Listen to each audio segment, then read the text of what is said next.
they got married. They got married. January 1815, and came back to London, and through the help of their friends, rented an insanely expensive house on Piccadilly Terrace, which means Piccadilly Square, like one of the most expensive houses in London. Neither one of them had the money for it, so it was crazy. But of course, it was all romantic, oh, we're starting a new life, oh, we're a young couple, oh, this is going to be so great. And so they just rented the house. So almost within a month or two, there were creditors pounding on the door, asking for money that they had borrowed, to pay.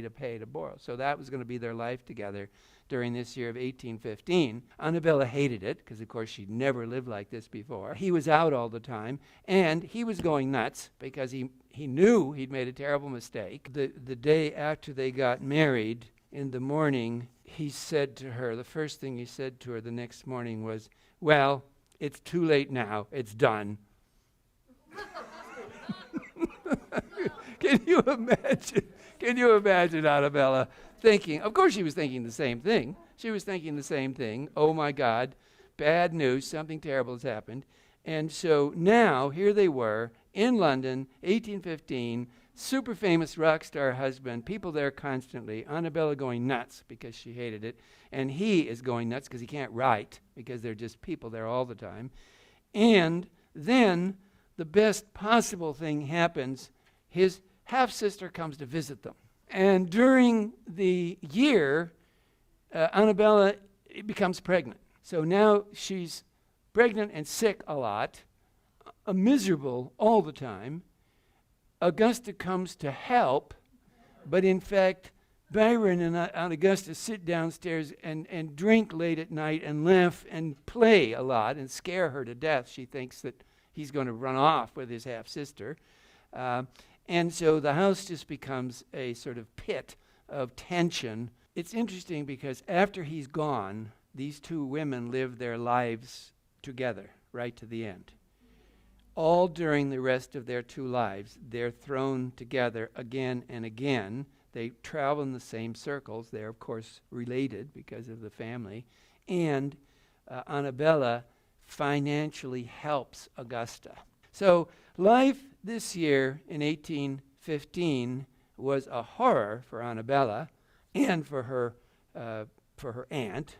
Lady Melbourne was watching all this and trying to help him as best she could. And right in the middle of all this, he writes his most famous poem. Now, the poem was a spectacular success, and everybody who read it could see who it was about. It was about Augusta, and everybody could see it. So imagine the tension at 13 Piccadilly Terrace by late 1815, when little Augusta, did you see the first name? Augusta, Ada Byron is born. She grows up to be Augusta Ada Byron, who everybody knows as Ada Lovelace. She was Lady Lovelace, who is considered to be the co-inventor of the computer. She and Babbage are considered, you'll read this every place, and of course one of the first computer languages produced back by the Pentagon was called Ada. Little Ada was going to grow up to be an extraordinary woman, but she was also going to become the point of contention between the Milbanks and Byron, because by 1816, with the birth of the little girl, the Milbanks went to work. They were bound and determined to get Byron out of their daughter's life. And so they hired lawyers and detectives to travel all over England and collect every single nasty thing they could against Byron, so that they could then legally accuse him of all kinds of sexual crimes, each one of which might get him thrown in prison. One was, of course, homosexuality, and two was incest. So they were about to dig up anything they could to win a case, because the point of their case was going to be there'd be a separation. You see, there's no divorce, so they can't get divorced at this point in England. But there could be a separation, and if there was a separation, then the question would be, what were the terms? And the key issue for the Milbanks was going to be little daughter. What was going to happen to their little granddaughter? And so Lady and Lord Milbank went to work and hired all kinds of detectives who went all over England and began to spread these horrible stories about Byron so that they could poison the public and the newspapers and the magazines. So when they finally got to trial, then they could call in and the jurors would hear for them, etc. And as the months went by, his friends, including Lady Milbank, came to him and said, "You'd better consider agreeing to leave England temporarily. Agree to leave England for now, and then we'll work on your behalf after you're out. And of course, part of the agreement will be you have the right to come back and see your daughter." And so he decided that it was the best thing. It was the smartest thing. He was being warned by people if he didn't, he might end up in jail, that the Milbanks were going to do everything they could. This is a cartoon from a magazine at this time. And so he bought a carriage that was modeled on Napoleon's famous carriage. He had a carriage maker in London make exactly Napoleon's carriage, which included all kinds of things that nobody else had, like brandy, all of the places that you wanted, and got the carriage ready, and then he had it ready to be put on a boat and go to France so he could go to Europe and start to travel. But the main thing was that on April 21st, he packed up and left England and came across the Channel to travel through France and go to Geneva and settle down on the edge of Lake Geneva. We saw Lake Geneva on our Rousseau night, and so we're back there for Byron renting a chateau on the shores of the lake and settling down to write what was going to be Childe Harold's Pilgrimage, Canto 3. Now, he sat down and wrote at a white-hot speed so that he could publish this in November of 1816. So imagine he just worked all day, every single day on this, rushed it to London to John Murray, and it was in the bookstores by November. Can you imagine the interest that there was in this next episode after what had just happened in London? Can you imagine how excited people were to read the next chapter and see what was happening? Imagine that. The opening stanza of the poem just refers directly back to what has just happened. And now in Europe and in Geneva, he settled down, he worked, he wrote hard. He then traveled to Italy and spent time in Venice, rented a spectacular palazzo on the Grand Canal. You can still go visit it. It's still right there. That's it, right on the Grand Canal. And all his friends came. So Shelley came, and Mary Shelley came, and all their friends came. And so he worked and wrote in Venice, and that will be part of Canto 4. Here's a wonderful cartoon. Look at this. Isn't this hilarious? See, there he is, writing his poem. The newspapers just couldn't get enough, you see, so they just followed him. They had reporters who followed him to Venice and would come. See, there's the palazzo out there through the window, and his dog is down there in front of him, his wonderful dog. And there are the people out there at the door. They're talking all about things. Look what's on his shoulder. See what's on his shoulder? The devil, you see, the devil. So there's a black devilish quality to him. And then he met this wonderful woman, Teresa Guiccioli.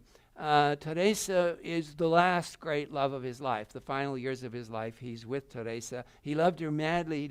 She adored him, and they now spent years together. Teresa was from a wonderful Italian family who was part of a revolutionary circle of Italians who were trying to overthrow the Austrian invaders, and so he was now in cahoots with revolutionaries, which was exactly what he wanted to be.